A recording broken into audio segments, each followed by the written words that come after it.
Hey, how's it going? Kembali lagi sama aku, Miha Hilma. Gimana kabar iguana kalian? Baik-baik aja kan? Oke, di video kali ini aku pengen menjelaskan salah satu tema tentang penyakit iguana yang sering banget dialami oleh teman-teman, yaitu penyakit rubbing. Tulisannya RUBBING.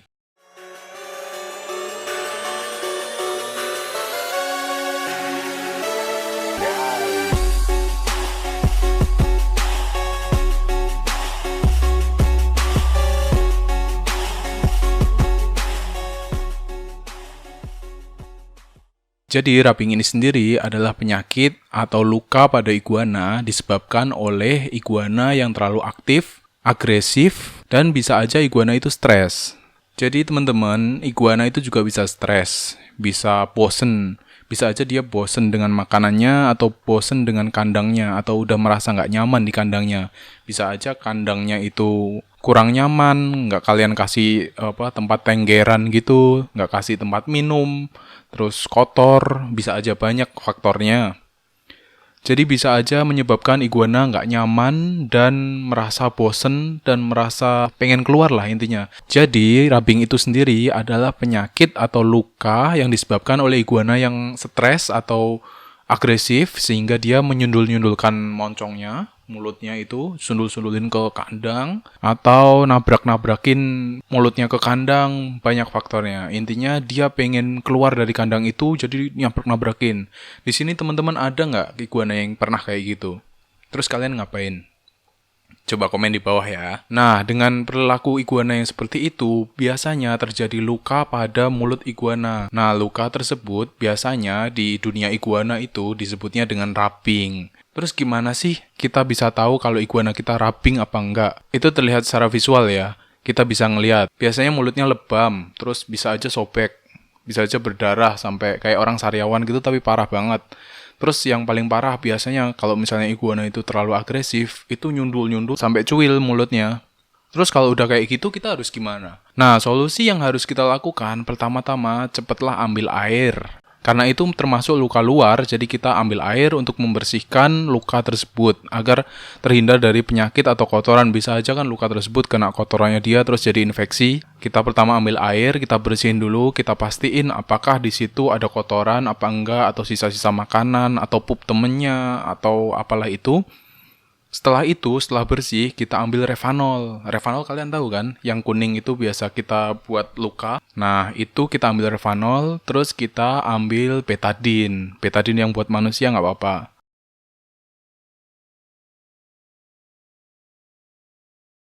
Atau biasa teman-teman tuh biasanya pakai obat Cina yang merah, obat Cina merah itu. Kalian bisa oleskan atau kalian bisa totol-totolin ke mulutnya. Pokoknya bagian yang luka di bagian mulutnya. Biar luka tersebut cepat kering. Nah, kalau misalnya iguana kalian mengalami rubbing dengan berdarah, begitu penanganannya. Jadi pertama dikasih air dulu, dipastiin apakah mulut iguana atau luka pada mulut iguana itu bersih, nggak ada penyakit, nggak ada kotoran. Terus dikasih Revanol biar terhindar dari kuman. Terus kalau misalnya biar cepet kering, yaitu dikasih betadine tadi atau obat Cina merah. Biasanya itu sakit sih kalau ditotolin sih, tapi cepet keringnya biasanya. Namun, kalau luka atau rubbing pada iguana kalian itu nggak sampai berdarah, cuman lebam doang, kayak mentok-mentok gitu, tek-tek, mentok, terus ternyata lebam doang atau contor gitu kan, contor bibirnya, kalian bisa pakai minyak. Jadi, di sini aku rekomendasiin pakai minyak bulbul, nanti kayak gini. Terus atau minyak tawon, kalian dikit-dikit aja karena itu kan agak panas ya. Jadi dikit aja biar lebamnya hilang. Atau kalian kalau misalnya iguana masih kecil, kalian bisa pakai salep. Salepnya namanya Thrombopop. Biasanya teman-teman banyak yang pakai itu buat luka lebam. Biar menghindarkan atau mengatasi iguana biar lebamnya cepat kempes. Jadi intinya kalau misalnya iguana kalian itu rubbing, kalau misalnya berdarah itu tunggu sampai luka itu kering. Jadi jangan sampai ketika iguana kalian masih berdarah bibirnya, terus kalian kasih minyak tawon, itu menyiksa. Jadi tunggu sampai lukanya kering dulu, sampai nutup semuanya. Terus misalnya masih ada lebam, kalian baru kasih minyak tersebut. Kalian bisa oles dikit-dikit di bagian moncongnya. Terus kalau iguana kalian masih juve ke bawah itu kan biasanya belum kuat panas ya. Jadi jangan pakai minyak tawon lah. Kalian bisa pakai trombopop tadi, dikit aja. Takutnya akan kejilat, dikit-dikit aja. Yang penting teratur sampai iguana tersebut kempes lukanya dan hilang lukanya dan sembuh. Terus banyak teman-teman yang nanya, kalau misalnya rubbingnya itu sampai cuil, sampai popeng gitu, apakah bisa tumbuh lagi atau enggak? Kalau setauku, di tubuh iguana itu yang dapat tumbuh lagi itu cuman spike, kuku kalau itu tunasnya nggak hilang, dan ekor. Kalau misalnya mulut, setauku dan aku pernah punya, mungkin ada fotonya nanti aku cantumin di sini. Jadi aku beli iguana ini udah dari lama, dia aku beli langsung jumbo, dapat murah karena wrapping kayak gini, wrappingnya sampai pesek gini kan. Itu aku sempet pelihara agak lama beberapa bulan dan nggak bisa tumbuh. Itu ya tetap bakal kayak gitu terus, bakal kayak pesek gitu, nggak bakal bisa tumbuh sempurna. Terus solusi selanjutnya, apabila iguana kalian udah sembuh dari rubbingnya, apa yang harus kita lakukan? Yang harus kita lakukan adalah memindahkan iguana kita ke tempat yang lebih aman. Misalnya sebelumnya kalian menggunakan misalnya sebelumnya kalian menggunakan kandang kawat atau kandang jeruji, terus dia nabrak-nabrak di jeruji, kita bisa pindahkan ke kontainer. Misalnya iguana kalian besar, ya kalian bisa menggunakan kontainer yang 150, misalnya gitu. Jadi kalau kontainer kan itu terbuat dari plastik ya, jadi misalnya disundul juga lentur. Jadi ya kalaupun luka-luka lebam kecil, nggak sampai lebam parah atau sampai berdarah-darah gitu. Dan hal yang perlu dilakukan selanjutnya yaitu membuat karakter iguana tersebut menjadi lebih kalem. Kenapa? Karena itu adalah faktor utama yang dapat menyebabkan iguana terkena penyakit rubbing atau dapat menyebabkan luka pada mulutnya itu. Jadi, bukan kita mau merubah karakter ya, tapi kita mau menjadikannya lebih kalem. Jadi, misalnya kalian beli nih iguana galak banget jumpy. Kalian bisa lakukan sering dihandle, dipotongin kukunya dulu lah, biar tangan kita nggak baret-baret. Terus kita sering mandiin, biar tenaganya tersalurkan untuk berenang. Setelah itu kita handle kapanpun, dimanapun. Misalnya kita lagi nonton di ruang TV, kita sambil gendong.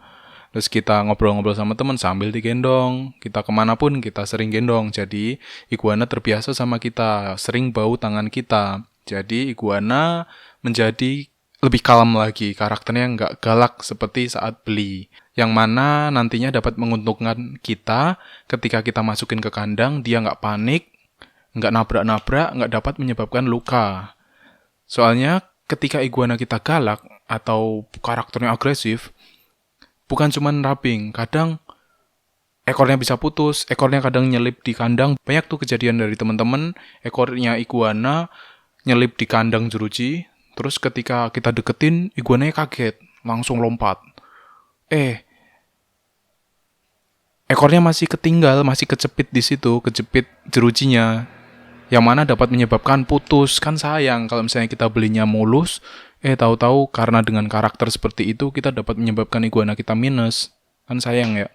Makanya kita harus lebih telaten, lebih disiplin. Kita sering handle, sering mandiin, sering jemur, sering handfeed. Handfeed itu hal yang sangat penting.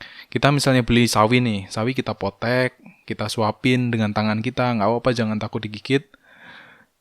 Yang pertama kita pakai, kalau misalnya kalian masih takut digigit, handfeed pakai sawi yang agak besar, kan jaraknya agak jauh tuh. Kita pelan-pelan aja dulu, pelan-pelan, sambil dilus-lus perutnya, sambil spike-nya dipijit.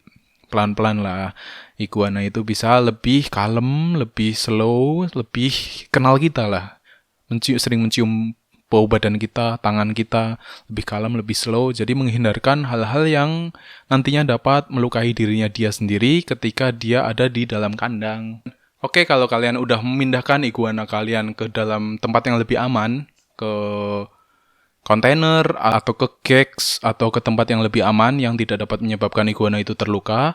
Selanjutnya, kalian harus wajib membersihkan kandang tersebut. Apalagi kan kandang seperti kontainer gitu kan solid ya alasnya. Jadi misalnya kayak jeruji gitu kan masih ada lubang-lubangnya. Jadi ketika iguana kita pup, terus kotorannya turun ke alas yang paling bawah itu sendiri. Tapi kalau misalnya kontainer, walaupun kita udah pakai koran, kadang bisa keinjek-injek, bisa kejilat, bisa kemakan. Kalau iguana kita masih masa penyembuhan dari rabingnya tersebut, takutnya luka yang masih basah itu kena kotoran dia, yang mana dapat menyebabkan infeksi pada iguana. Jadi kalian harus rajin-rajin membersihkan kandang iguana kalian. Atau kalau misalnya kalian sibuk nih atau males, kalian bisa memberikan solusi atau pilihan dengan memberikan kokopit atau alas yang misalnya kemakan iguana tuh aman. Apa sih namanya? Aduh lupa. Pokoknya yang kayu-kayu gitu. Jadi kalau misalnya kejilat atau kemakan itu aman lah. Kalau itu kan misalnya kalian males bersihin tiap hari. Misalnya pupnya di situ, kalian ambil, kalian buang satu, nggak apa-apa kan? Jadi kalian praktis. Kalau nggak mau ribet sih gitu aja. Itu tadi solusi gimana cara kita menangani iguana kita ketika lagi terkena rabing. Terus ada lagi teman-teman yang nanya, apakah rabing dapat mempengaruhi karakter iguana atau mempengaruhi mood dari iguana? Kalau video yang ini aku jelasin kemarin tentang shading. Kalau shading itu nggak ngaruh di apa-apa, nggak ngaruh di mood atau di suasana hatinya, jadi nggak masalah kalau misalnya shading. Jadi kalau misalnya gagal shading itu cuman mempengaruhi di keindahan tubuh iguana itu sendiri. Tapi kalau misalnya rubbing gimana sih? Ada yang nanya gitu. Jadi rubbing itu berbahaya menurutku. Cukup berbahaya lah. Karena dapat mempengaruhi mood iguana. Jadi rubbing itu ibaratkan manusia, rubbing itu seperti sariawan. Bayangin aja ketika kita sariawan, kita males, mau makan aja males, sakit bibirnya males.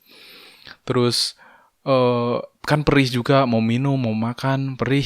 Ya sama seperti iguana itu sendiri. Jadi iguana pun merasakan seperti itu. Ketika mulutnya sakit atau moncongnya berdarah gitu, dia mau makan juga sakit, mau ngapa-ngapain sakit, mau lari, nabrak kandang, makin sakit lagi, makin parah iguana, makin parah rubbingnya.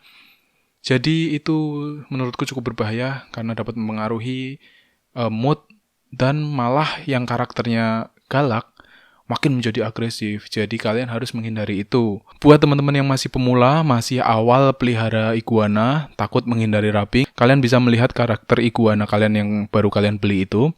Kalian lihat apakah masih jumpy atau udah tenang, coba kalian handle. Kalau misalnya udah tenang, kalian bisa milih kandang sesuai dengan karakter iguana kalian. Kalau misalnya kalian bingung, di sini ada videoku, aku pernah bikin video cara memilih kandang yang sesuai dengan iguana kita. Ada di sini nih, klik aja.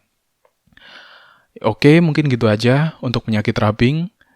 Untuk minyak-minyak tadi, minyak tawon atau minyak bulbul tadi, kalian bisa beli di online juga ada.